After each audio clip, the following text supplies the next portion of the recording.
প্রিয়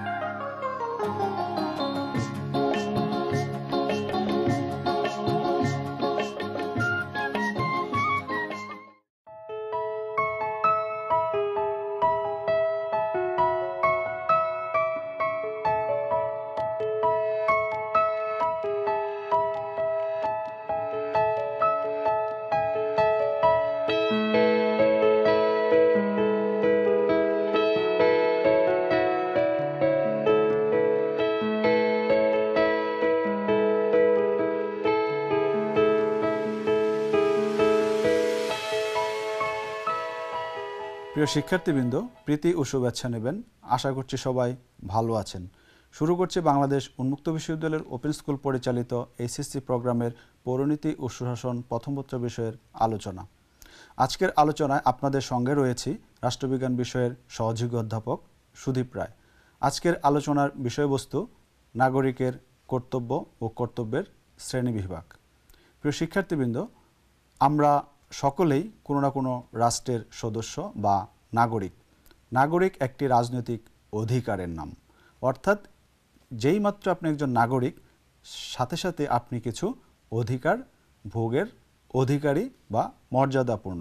আমরা অনেক ধরনের আইনগত, সামাজিক ও রাজনৈতিক অধিকার ভোগ করে থাকি, কিন্তু একটি রাষ্ট্রের সঠিকভাবে পরিচালনা, রাষ্ট্রের উন্নতি, এগুলোর জন্য অধিকার ভোগের পাশাপাশি নাগরিক হিসাবে প্রত্যেকের কিছু কর্তব্য রয়েছে। এই প্রসঙ্গে হ্যারল্ড জে লাস্কি বলেছেন, কর্তব্য হলো ব্যক্তি, সমাজ ও রাষ্ট্রের সর্বাঙ্গীন কল্যাণের স্বার্থে কোনো কিছু করা বা না করার অধিকার বা একটি মর্যাদা। অর্থাৎ সেই কর্তব্য পালনের মাধ্যমে আমরা ব্যক্তির প্রতি, সমাজের প্রতি, রাষ্ট্রের প্রতি আমরা কোনো কল্যাণ করে থাকি। এগুলো কর্তব্য।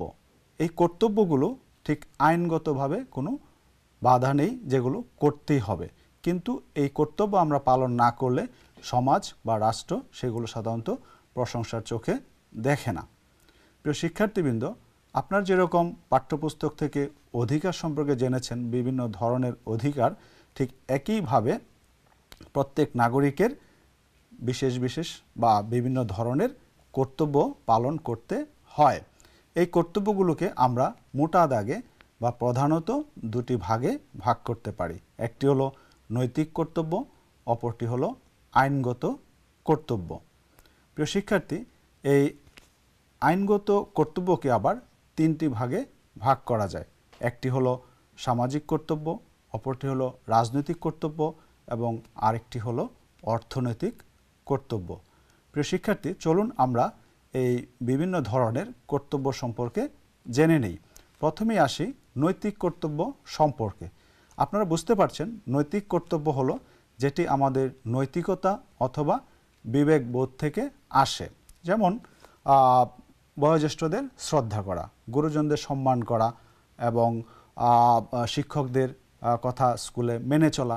এই ধরনের যে বিষয়গুলো আমরা নৈতিকভাবে, সামাজিকভাবে শিখে থাকি এবং পালন করে থাকি, সেগুলো হলো নৈতিক কর্তব্য। এই নৈতিক কর্তব্যগুলো আমাদের সমাজে বসবাসকে সুন্দর এবং সুশৃঙ্খল করে থাকে, তাই এগুলো পালন করা প্রত্যেক নাগরিকেরই কর্তব্য। অপর যে একটি কর্তব্য, সেটি হলো আইনগত কর্তব্য, যাকে তিনটি শ্রেণীতে ভাগ করা হয়েছে। প্রথমটি হলো সামাজিক কর্তব্য। প্রিয় শিক্ষার্থীবৃন্দ, আমাদের গ্রিক দার্শনিক অ্যারিস্টটল বলেছেন, প্রত্যেক মানুষই বা প্রত্যেক জীবই সামাজিক ও রাজনৈতিক জীব, অর্থাৎ সে সমাজে বসবাস করে। অর্থাৎ প্রত্যেক নাগরিককেই অন্যান্য যে কোনো অধিকার ভোগের পাশাপাশি কিছু সামাজিক কর্তব্য পালন করতে হয়। তার মধ্যে প্রধানতম হলো সামাজিক রীতিনীতি মেনে চলা। আমরা সমাজে প্রত্যহ দেখি, যেমন বয়োজ্যেষ্ঠদের সম্মান করা, সামাজিক একটি অনুষ্ঠান, সেটি হতে পারে ধর্মীয় অনুষ্ঠান, কোনো বিয়ের অনুষ্ঠান বা জন্মদিনের অনুষ্ঠান, যে কোনো কিছুই হতে পারে। এগুলো এক একটি আসলে প্রতিষ্ঠান এবং সামাজিক বা সাংস্কৃতিক একটি চর্চা। এগুলোকে সম্মান করা একটি সামাজিক কর্তব্য। অপর একটি সামাজিক কর্তব্য হলো সামাজিক যে প্রতিষ্ঠান, সেগুলোর উন্নয়নে কাজ করা। অর্থাৎ যেমন ধরেন, সেটি একটি বিবাহ সামাজিক প্রতিষ্ঠান, তেমন একটি হয়তো ধর্মীয় অনুষ্ঠান বা আচার অনুষ্ঠান। এগুলো কীভাবে আরও উন্নয়ন করা যায়, মানুষের মধ্যে বিস্তৃত করা যায়, এগুলোর কাজ করা বা এগুলো দেখভাল করা, এটিও কিন্তু আমাদের একটি সামাজিক কর্তব্যের পর্যায়ে পড়ে। প্রিয় শিক্ষার্থীবৃন্দ, অপর একটি কর্তব্য হলো রাজনৈতিক কর্তব্য। রাষ্ট্রের নাগরিক হিসেবে এই কর্তব্য পালন করা অপরিহার্য। কেননা একটি রাজনৈতিক ব্যবস্থা সংরক্ষণ, রাজনৈতিক ব্যবস্থার উন্নয়ন এবং রাষ্ট্রের সার্বিক কল্যাণের জন্য এগুলো পালন করা আমাদের অপরিহার্য। প্রিয় শিক্ষার্থী, এই রাজনৈতিক কর্তব্যের প্রথম পর্যায়ে যেটি পড়ে সেটি হলো রাষ্ট্রের প্রতি আনুগত্য প্রদর্শন করা, অর্থাৎ রাষ্ট্রের অস্তিত্ব, রাষ্ট্রের সংহতি, রাষ্ট্রের সার্বভৌমত্ব এগুলোকে আরও সংহত করার জন্য রাষ্ট্রের প্রতি আনুগত্য প্রদর্শন করা জরুরি। অর্থাৎ আমরা বাংলাদেশের নাগরিক হিসাবে বাংলাদেশকে আমরা সম্মান করব, শ্রদ্ধা করব এবং বাংলাদেশের উন্নয়নের জন্য কাজ করে যাব। এটি হলো রাষ্ট্রের প্রতি আনুগত্য প্রদর্শন করা। এই রাজনৈতিক অধিকারের মধ্যে আরও কয়েকটি রয়েছে, যেমন ভোটদান করা, জনপ্রতিনিধি হিসাবে নির্বাচিত করা বা নির্বাচনে প্রতিযোগিতা করা। এইগুলো একজন প্রাপ্তবয়স্ক নাগরিক হিসাবে আমাদের রাজনৈতিক কর্তব্য। একই সময় এগুলো আবার অধিকারের পর্যায়েও পড়ে, কিন্তু আপনি ভোটার হিসাবে ভোট দিতে যাওয়াটি কিন্তু আপনার কর্তব্য। আপনার অধিকার রয়েছে কিন্তু আপনি ভোট দিতে যাচ্ছেন না, এটি কিন্তু আপনার কর্তব্য লঙ্ঘন করছে। সো আপনাকে এই কাজগুলো করতে হবে। অপর একটি রাজনৈতিক কর্তব্য হলো রাষ্ট্রের যেই জাতীয় অনুষ্ঠান, রাষ্ট্রের পতাকা, রাষ্ট্রের সংবিধান এগুলোকে সম্মান করা বা মেনে চলা এবং আমাদের যে বিভিন্ন জাতীয় দিবসগুলো রয়েছে সেগুলো শ্রদ্ধার সহিত, সম্মানের সহিত সেগুলো পালন করা। প্রিয় শিক্ষার্থীবৃন্দ, আমরা রাষ্ট্রে বসবাস করতে গিয়ে অনেক ধরনের রাজনৈতিক অধিকার যেমন ভোগ করে থাকি, একইভাবে অনেক ধরনের রাজনৈতিক কর্তব্য পালন করতে হয়। প্রিয় শিক্ষার্থীবৃন্দ, পরবর্তী বা অপর একটি যে কর্তব্য আমরা উল্লেখ করেছিলাম সেটি হলো অর্থনৈতিক কর্তব্য। অর্থাৎ আমাদের জীবন জীবিকা বা আমাদের যে স্বাস্থ্য বা উন্নয়ন এগুলোর জন্য আমরা যেই কার্যক্রম করে থাকি সেগুলোই হলো অর্থনৈতিক কর্তব্য। তার মধ্যে গুরুত্বপূর্ণ একটি কর্তব্য হলো যেমন একজন আয়যোগ্য ব্যক্তি হিসাবে নিয়মিত কর পরিশোধ করা।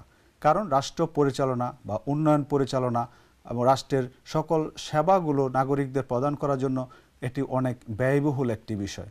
নাগরিকগণ যদি ঠিকমতো সে কর প্রদান না করে সেক্ষেত্রে রাষ্ট্র কিন্তু পরিচালনা দুরূহ হয়ে পড়ে। সেক্ষেত্রে প্রত্যেক নাগরিকের উচিত স্বপ্রণোদিত হয়ে কর বা ভ্যাট যেগুলো বলা হয় সেগুলো নিয়মিতভাবে প্রদান করা প্রত্যেকেরই উচিত। অপর একটি অর্থনৈতিক কর্তব্য হলো যার যার অবস্থান থেকে অর্থনীতির যে প্রতিষ্ঠান বা যেমন ধরেন কলকারখানা, ব্যবসা প্রতিষ্ঠান এগুলোকে আরও উন্নয়ন করা এবং সেগুলোর দেখভাল করা। ঠিক একইভাবে রাষ্ট্রীয় যে সকল প্রতিষ্ঠান বা যে কোনো ধরনের অবকাঠামো সেগুলো কোনো ক্ষতি সাধন না করাও কিন্তু একটি অর্থনৈতিক কর্তব্য। প্রিয় শিক্ষার্থীবৃন্দ, আমরা প্রায়শই দেখি বিভিন্ন আন্দোলন বা বিপ্লব বা বিক্ষোভের সময় সরকারি বা বেসরকারি অনেক সম্পদ কিন্তু নষ্ট হয়ে থাকে। সেগুলো থেকে বিরত থাকাটাও কিন্তু একজন নাগরিকের অর্থনৈতিক অনেকটা রাজনৈতিক কর্তব্যের পর্যায়েও পড়ে। প্রিয় শিক্ষার্থীবৃন্দ, অর্থাৎ পরিপূর্ণ নাগরিক হিসাবে পূর্ণাঙ্গ বিকাশের জন্য ঠিক আমরা যেমন অধিকার আমাদের প্রয়োজন, অনেক সুযোগ সুবিধা প্রয়োজন, ঠিক অর্থাৎ একজনের অধিকার অপর একজনের কর্তব্য। অপর কেউ কর্তব্য পালন করলেই কেবল আমি স্বাধীনভাবে এবং আমার সকল অধিকার ভোগ করতে পারবো। অন্য কেউ যদি সেই কর্তব্য পালন না করে তাহলে আমার অধিকার নিশ্চিতভাবেই খর্ব হবে। প্রিয় শিক্ষার্থীবৃন্দ, আপনারা বুঝতে পারছেন যে আলোচনার শুরুতে আমরা যে বিষয়গুলো আমাদের আলোচনা করার কথা ছিল প্রায় সবগুলোই আলোচনা করেছি। আমরা আজকের এই আলোচনার প্রায় শেষ প্রান্তে চলে এসেছি। তবে আপনাদের এই নাগরিক কর্তব্য এবং বিভিন্ন ধরনের কর্তব্যের যে শ্রেণীবিভাগের কথা বলা হয়েছে এই বিষয়ে যদি আপনাদের আরও কোনো কিছু জানার থাকে আপনারা আপনাদের নিকটস্থ টিউটোরিয়াল সেন্টারের সংশ্লিষ্ট টিউটরের সাথে যোগাযোগ করতে পারেন। প্রিয় শিক্ষার্থীবৃন্দ, আপনারা চাইলে আমাদের সঙ্গেও যোগাযোগ করতে পারেন।